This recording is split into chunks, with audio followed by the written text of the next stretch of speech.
with all these games, and the boys did incredibly well. I think you said that as well. Yes, really.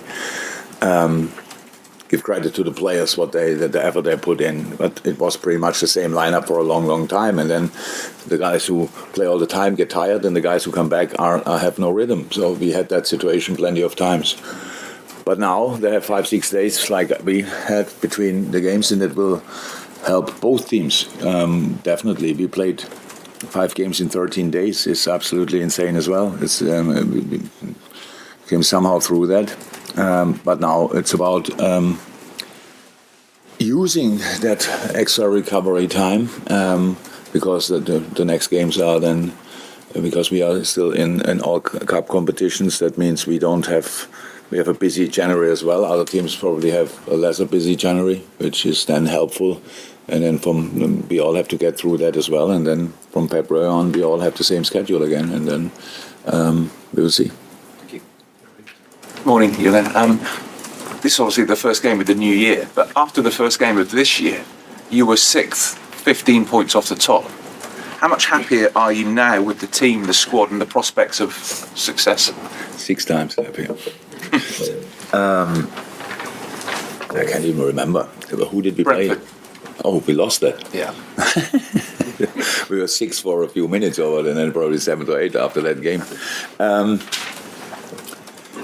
Yeah, horrible time last year. Same time, pretty much. It feels better, no doubt about that. How I said, I like a lot of things we did. But it's not that we really think too much about it. It's just when I say I'm not happy, I'm okay. I'm not sure that sounds positive enough, but it is really positive. It's just so early. That's all. And we had a lot of good spells in games where we didn't win, or we had lesser good spells in games we won, and these kind of things. So it's a process, and this team is in the middle of something, and we just try to make the best of it, to deal with different situations. We spoke about injuries. Other teams we had a lot of injuries. We had some players that were not once involved in the whole season, which key players for us, and are now without key players for us. Both left backs are not in, which is really not good. And so all these kind of things. But so far we found a way to get into the next game, and there we are. Then we found a way to compete in that game. And when. But we said, and how it started with the defensive record, and it's not a record, it's important, but it's not what we have in our mind. But agreeing again on that, all starts with defending. We are not desperate. We were a little bit desperate against United, to be 100% honest, in that game. It developed into that in that game. We had so many chances and we got desperate. That makes no sense, but it can happen. But in general, we are not desperate. We are, because we don't think we concede all the time, and then we have to score immediately. Even though we conceded quite a lot of times the first goal, but even in these moments we didn't get back into desperate. That's really important, and that's what we said in the beginning. We have to develop as a team, but some of the things that happened to us, they were not cool in the moment, but they helped us to grow together, and that was what happened. So far, it's okay. I cannot say more. It's obviously better to be first than sixth, but both gives you a lot of work to do for the rest of the season. You mentioned it's a busy time in terms of in January as well. So how important is the return of Jota? Super important. The return of each of the boys is super important, but Diogo especially, when everybody was quite positive about our 5 options, I don't think we had it that often. To be honest, it was like up front there, and obviously it's really, especially with the amount of games we played, so important that these boys can rotate as well in between them. And now, obviously, with Mo leaving and Endo leaving, we need everybody to get back. And if Maka could be back for Newcastle, it would be outstanding. But after that, he has to be back pretty much, and that's the situation. We just have to make sure we always find a way to line the team up, to give them an idea how we want to play, and we don't have to talk about that too much because we did that often enough now, but it must be clear that it all starts with a common defending idea, and that worked out somehow until now. Yeah, again, sticking with Diogo Jota, what are the qualities do you think he has that makes him such a a special player. I know he's had an horrendous last 12 months with injuries, which has meant him being in and out of the team, but he's quite different, isn't he, as he's football brain. From player. He's a very smart footballer. That's how it is. He understands the game particularly well. I really think Portugal is blessed with some of these kind of players who really understand the game on a different level, and he's one of them, definitely. Gives him just a chance to see situations slightly earlier, to adapt to different things the opponent is doing a little bit quicker. That's it. On top of that, he's both-footed and a great finisher. But I mean, I love that Diogo story now is back, and I hope he is back for the next 10 years and stuff like this, all of that. But Diogo missed chances as well. And that's how it is. And he comes back and scores with the first he has. It was fantastic. But then it's always a story. The others didn't score, and now he's coming back. Finally, Diogo is scoring. It's not about that. It's about creating. It's about coming in situations, and then they all can score. The goal from Darwin was an exceptional goal, and in a game where we obviously had a lot of possession, a lot of fantastic football moments. We needed to score. The goal we scored was from outside the box with the first touch in the far corner. I think probably the most difficult of all situations we had in the whole game. It was a super finish. And then, yes, late, Diogo closed the game. Is really good. But we need these boys. We need Diogo. And believe it or not, if you are a Liverpool player, you must be a pretty special player. Otherwise, you are not here. So easy as that. These boys have all their real qualities and always had. In the moment,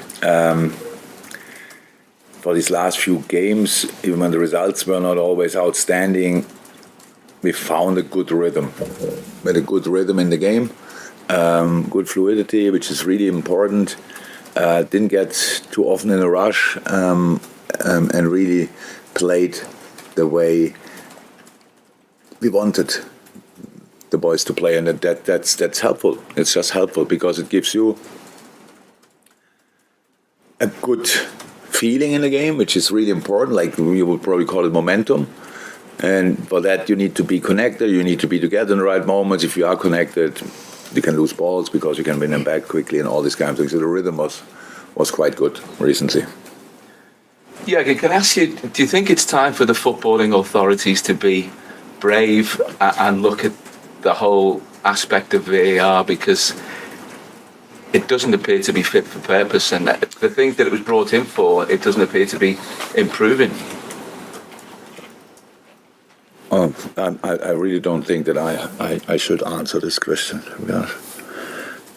You just, not that you use me, I give you too often the opportunity to use my phrases, and then it's the things we discuss is not it's not interesting anymore. It's just Klopp said, and it doesn't help, and that's why I cannot. It's not meant to be like that. But it will be used like that. We agree.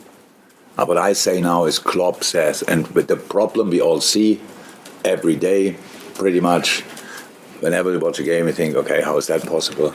The 2 goals against us, for us, I say both legitimate goals, and all these kinds of things. We can talk about on and on and on and on. We know it already. The authorities probably know it already. What do you mean with they have to be brave?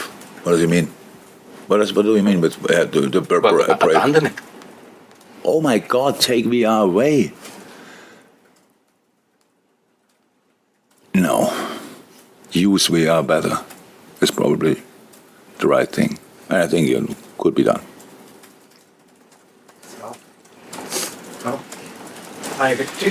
Jurgen, just in relation to the first 20 minutes, you had 3 prominent chances. Gigi had a real good chance, Trent had a good chance, and Virgil had a really good chance. And probably were you a bit worried that you created good chances and you weren't taking them, but obviously the chances weren't falling to Mo and they weren't falling to Sade, but it took an Arsenal goal for you to really apply that ruthless killer instinct.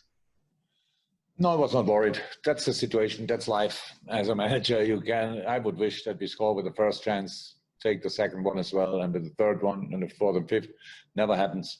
So it's just the direction of the game I liked a lot. So the way we played, I liked a lot. We looked pretty ruthless, to be honest, in these situations. We kept them in not their own box, but like 25 meter in front of their goal. We were with our center halves. We really were we looked really, really good, to be honest. And it's so difficult. Arsenal defends, obviously, in these moments with 10 men or 11 with the goalie, obviously. And but each ball you lose is a potential counter-attack, and everybody knows the speed they have. That makes it really tricky. So it must be a proper mix between being brave, being flexible, being direct, and being perfectly protected, because otherwise you run in one counter after the other. And so, no, I was not worried. How I said, I would wish it would be different, but it's pretty much my life that I wait for goals.